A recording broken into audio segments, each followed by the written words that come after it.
The headmaster grinned at the black girl and threw a racist joke in her face. The whole class froze in horror. But he did not know that her mother at that moment was already getting out of the car with diplomatic license plates. And in his pocket was a business card that would make his lips turn white in a minute. What happened next has become legendary in this town, but it all started with one quiet conversation that turned everything upside down. Silver Oaks Academy was the same school where children of all races smiled on every poster and swore tolerance and respect at assemblies. Parents paid tens of thousands a year for their children to study in a progressive environment. But if the walls could speak, they would whisper lies. Mia Carter, 12, angular, with a mop of tight pigtails, was the only black girl in the 7th grade. For the first 2 weeks, she was ignored. Then the jokes began. Pencils were lost from her desk, in the cafeteria accidentally pushed, and when she answered in class, someone was sure to quack, mimicking a duck. But that wasn't the worst of it. Mr. Bradley, the principal, an ex-Marine with a face like a crumpled envelope, hated her silently and methodically. He never yelled, just dropped phrases like knives. Mia, you shouldn't laugh so loud, it's indecent. White kids yelled in the hallways.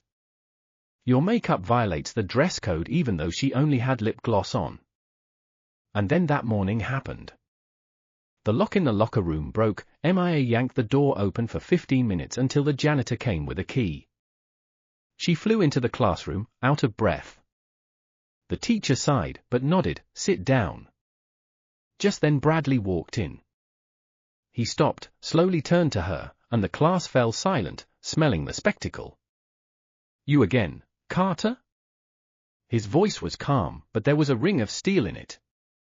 Mia tried to explain about the castle, but he interrupted, loudly, to the entire audience, maybe it's in your genes to be late. Or is it a new fashion to show up whenever you want? Silence. The girl next to her snorted. Someone behind me whispered, wow. Mia didn't cry. She clenched her fist so that her nails dug into her palms and stared at the desk. Bradley turned around and walked out, satisfied.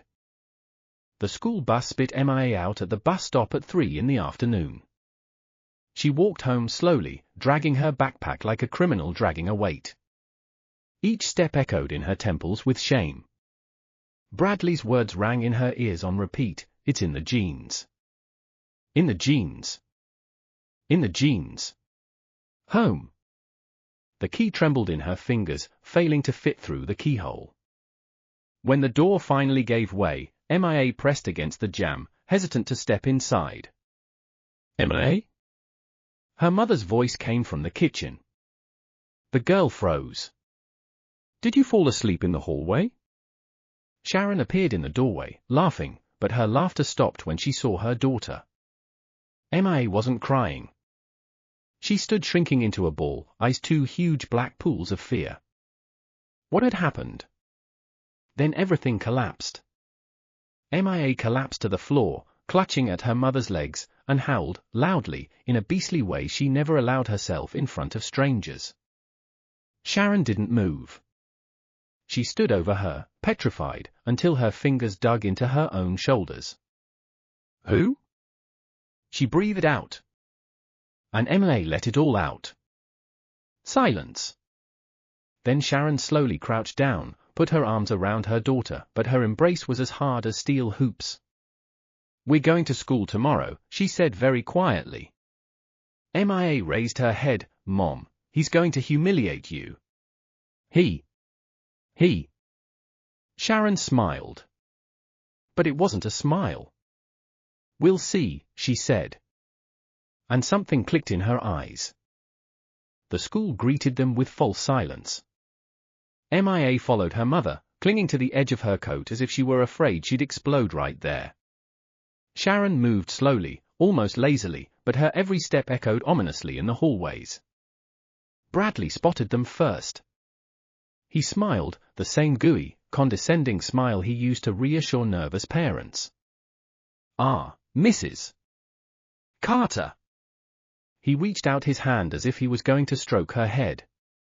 I thought you'd come in. Your daughter is certainly too emotional. You should be tougher on her. Silence.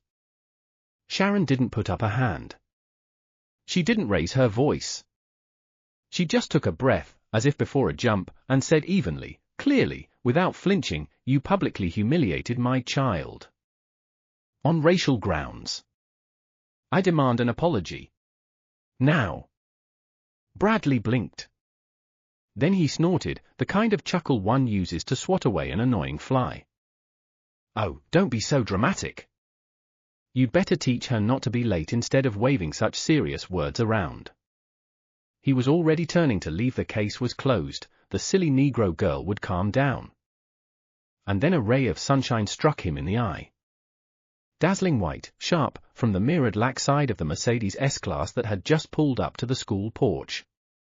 The crest on the door glittered softly. Not the school's. Not a city one. Federal. The door of the Mercedes opened silently. A man in a dark suit appeared first, impeccable, faceless, like a guard from a good detective story. He stepped aside with a slight bow. Then she came out. Tall. In a perfectly cut black dress. With heels that clacked on the pavement like a sentence. Bradley didn't realize he'd taken a step back until his back was against the wall. Principal Bradley? His name sounded like an accusation in her mouth.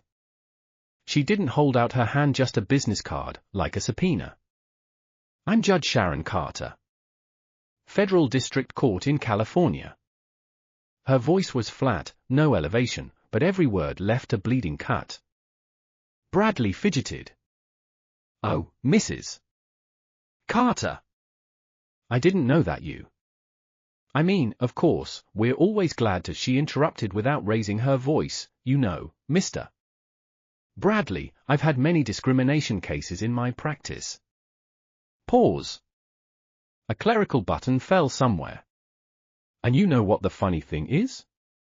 She leaned in, close enough so no one but him could hear. She smiled. "The schools I've closed looked a lot more solid than yours. That's it. No yelling. No threats. Just the facts."